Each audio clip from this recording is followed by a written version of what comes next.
Hello friends, good morning. എല്ലാവർക്കും പുതിയ വീഡിയോയിലേക്ക് സ്വാഗതം. ഞാൻ നിങ്ങളുടെ സ്വന്തം ഷീജ.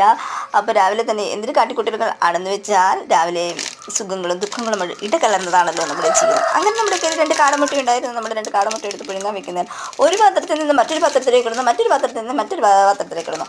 അങ്ങനെ ഏത് പാത്രത്തിലിട്ട് കഴുകണം എന്നുള്ളൊരു കൺഫ്യൂഷനുമായി. അങ്ങനെയുള്ള ആ കൺഫ്യൂഷൻ തീർത്തുകൊണ്ട് ഞാനൊരു പാത്രത്തിലിട്ട് കാടമുട്ട കഴുകി എന്തെങ്കിലും പുഴുങ്ങിയല്ലേ പറ്റത്തുള്ളൂ. ഉള്ളത് കൊണ്ട് ഓണം പോലെ രണ്ടെണ്ണം മാത്രമേ ഉള്ളൂ എന്നുള്ളൊരു സങ്കടം എനിക്കുണ്ടായിരുന്നു. എങ്കിലും ഇന്ന് രാത്രി നമ്മൾ ബാക്കി അടിച്ചിട്ടില്ലേ, അതുകൊണ്ടും അത് കുഴപ്പമില്ല, അതങ്ങ് സഹിക്കാൻ പറ്റുന്നതല്ലേ ഉള്ളൂ. അങ്ങനെ കുറച്ച് പാലുണ്ടായിരുന്നു, പാല് കാച്ചിയെടുത്തു. അത് നമ്മുടെ കുഞ്ഞുങ്ങൾക്കും കൊടുത്തു. പിന്നെ നമ്മൾ ഇത്തിരി പിന്നെ പാപ്പരിപ്പുണ്ടായിരുന്നു.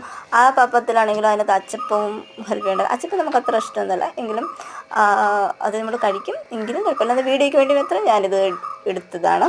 പക്ഷേ അതിലൊക്കെ കഴിഞ്ഞിട്ട് നമ്മൾ പുറത്തേക്ക് വരും. നമ്മൾ ടിപ്പ് ഇവിടെ നിൽപ്പുണ്ടായിരുന്നു, ടിപ്പിനും കുറച്ച് കൊടുത്തു. അവൻ നമ്മളെന്താണ് ഇവിടെ ചെയ്യുന്നതൊക്കെ നോക്കിക്കൊണ്ട് നിൽക്കുകയാണ്. അങ്ങനെ ജീവിതത്തിൽ കാലഘട്ടത്തിൻ്റെ എവനികയിൽ ചേർത്ത് നിർത്തിയവരൊക്കെ മാറ്റി നിർത്തിയപ്പോൾ നാം ചിലപ്പോൾ തോറ്റു പോകുമെന്ന ഒരവസ്ഥ ജീവിതത്തിൽ ഉണ്ടായി കാണും. പക്ഷെ അതൊന്നും നമ്മൾ വകവയ്ക്കാതെ ഓരോ നിമിഷവും മുന്നോട്ട് ജീവിക്കാൻ നമ്മെ പ്രേരിപ്പിക്കുന്നത് നമ്മുടെ സ്വപ്നങ്ങൾ തന്നെയല്ലേ.